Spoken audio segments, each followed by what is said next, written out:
Here's an example of Dick Cheney on Fox News responding to the whole topic. Take a look.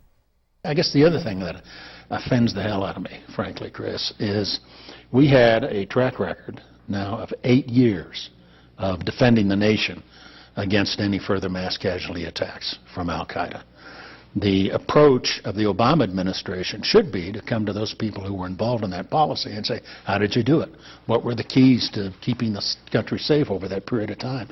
Instead, they're out there now threatening to disbar the lawyers who gave us the legal opinions, threatening, contrary to what the president originally said, they're going to go out and investigate the CIA personnel who carried out those investigations. I think it's an outrageous political act. You've got a case being made here by the Vice President and a lot of other people in right-wing media that to investigate is not only to look backwards and political witch hunting, but actually putting the country at rest. Well, first of all, there's no evidence that these tactics, these coercive, illegal tactics, gathered intelligence that we couldn't have gotten through lawful means. In fact, the Inspector General report, the CIA's Inspector General report, looked at that specific question and found he could find no evidence that these tactics in particular provided valuable information, as opposed to other lawful tactics which they also used in interrogating these people. So the notion that somehow this was critical to our success, there's simply no support for that. In addition, the CIA Inspector General found that there were no imminent terrorist attacks thwarted during this entire period. So there was no ticking time bomb. You know, that's the argument that's always used. Surely it's justified whether it's a ticking time bomb. There was no ticking time bomb. And in my humble opinion, even if it had prevented stuff, it still wouldn't be all right if we want to raise ourselves above the sort of rhetoric and the argument of every torturer in the world. That's right. And you ultimately have to measure, you know, if all you care about is efficacy, you still have to measure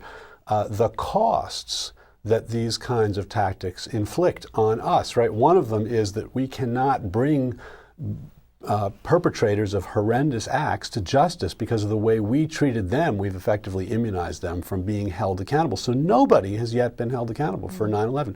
Another is that you play into al-Qaeda's hands. This is exactly what al-Qaeda wants, to be able to fuel its propaganda so it can find supporters out there so that there will be more people to attack us in the future. And I think, you know, what counterterrorism experts have found is that you've got to respond by taking the high road, because the way you defeat a terrorist group in the long run is by isolating it from its potential base of support. And when you engage in these kind of tactics, you just give it the kind of fuel that it needs. But to go back to how the discussion is playing out and what actions will result, we can have all the information that we want. If there aren't actions, we're in trouble. And I was curious what you made of the rejection of a lawsuit recently against military contractors who provided contract investigators to Abu Ghraib prison. They're not going to be prosecuted. Yeah, well, they're not. The D.C. Circuit said that there won't be. There can't be a civil damages action against them. The district court said that there could be. Kachi International? Yeah, Kachi International. District court said that the victims could go forward with a damage action. The Court of Appeals said no. The lawyers have said that they're going to seek further appeal. But yeah, I mean, to me, the real reason to sort of put this information out there is because what we absolutely need is accountability. We are obligated under the Convention Against Torture to investigate and refer for prosecution any person who is alleged to have been involved in torture. And we've got, you know, Dick Cheney, who you just showed us, alleged to be involved in torture, since he's specifically authorized the waterboarding. Although he's offended as hell, would be mentioned. Well, I'm sure he's offended because he doesn't want to become a criminal defendant. But and I don't know that, you know, a criminal prosecution is likely as to Dick Cheney. I don't think it's likely, but and I don't think it's absolutely critical. I think what is critical is that there be accountability, and that accountability can come in different forms. It is critical who it is, though, right? I mean, I said not so long ago, you know, that the Justice Department's been, you know, bloodless so long, even anemic looks good. But anemic is exactly what the ACLU have called Holder's plan to investigate. And you started by saying you're worried that they're going after the wrong folks. That's right. I mean, what Holder said is I'm going to send John Durham, the special federal prosecutor, and have him focus on only the CIA interrogators who went beyond what's authorized in these memos. So beyond waterboarding, the gun to the head, the drill, etc.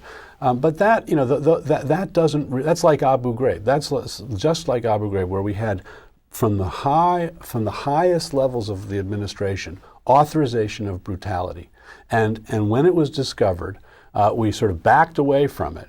But then the only people we held accountable were line people, not the people who authorized it. And I think that the accountability has to go to the level of the top of the people who authorized it. Very briefly, we've got about a minute at the top. The White House said this very recently, that there were going to be some new opportunities given to prisoners at Bagram Air Force Base to contest their detention. Hopeful about that? Well, I think it's about time. Certainly, they've been sitting in detention there for 6, 7, 8 years with no trials, no charges, no hearings whatsoever. The proceedings, the procedures, at least as outlined in the press, are quite meager at this point. So we have to wait and see whether they're actually real procedures or, as we saw at Guantanamo, sham procedures. David Cole, The Torture Memos, Rationalizing the Unthinkable, just out from the New Press. You can get information and links at our website, GRITtv.org. Thanks for putting all this horrendous stuff in one place, David. Thank you. You're watching Grit TV.